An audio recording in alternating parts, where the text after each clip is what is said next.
Acres of land in the U.S. worth close to $2 billion. And now some American leaders, they're very upset over China's recent purchase of land near an Air Force base. The question centers around a controversial land sale between North Dakotans and a company with ties to Beijing. Tonight, an unprecedented warning from the world's top intelligence agencies. In their first ever joint speech, FBI Director Chris Wray and his British counterpart, MI5 Director Ken McCollum. It's interesting because, do you know how long this has been going on?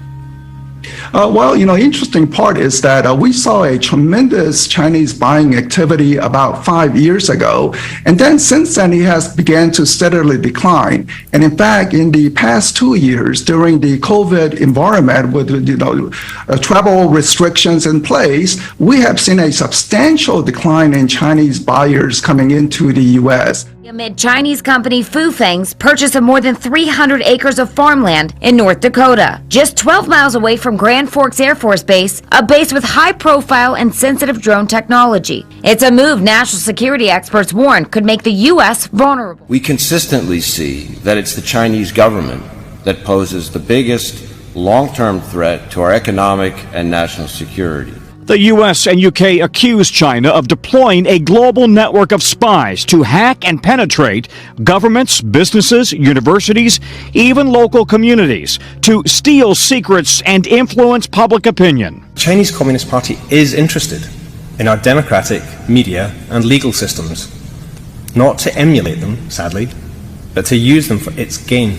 Yeah, and it's interesting that Chinese are not just buying land in the United States, but there is a report by the USDA that since 2009, the Communist Party has actively supported investments in foreign agriculture as part of its agenda. Is that the Chinese Communist Party, as part of their national strategy to replace us as a global power, is seeking to dominate our supply chains. They already dominate our pharmaceuticals, they dominate solar panels and wind turbines that the left are trying to push us towards, the lithium supply, and in this case, now it's our food supply. In addition to this land that they're buying up, they've also bought the nation's largest pork processing plant. They're buying up grain mills because they know that if they can win this economically, if they can choke us off with these key supply chains, add computer chips and all kinds of others on top of it, then they don't even have to worry about a military conflict. But I also reached out to Gary Bridgeford, the owner of that land.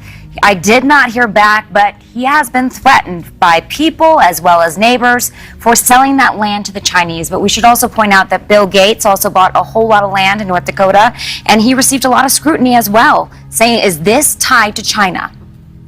So you said Bill Gates bought land in North Dakota, about $14 million worth of land, about 2,000 acres. People think that Bill Gates is somehow tied to China, right? Exactly. So they think a lot of more Chinese conspiracy land theory buying. here as well. Yeah, connecting Just the so we're dots. clear, different companies buying different pieces of land Exactly. in the same state. Yes. And we have no direct links necessarily to Bill Gates and the Chinese government. No, but speculation, conspiracy theories. But the fact is, thank you, Kelsey. I appreciate it. This has been going on for years. It's just that it has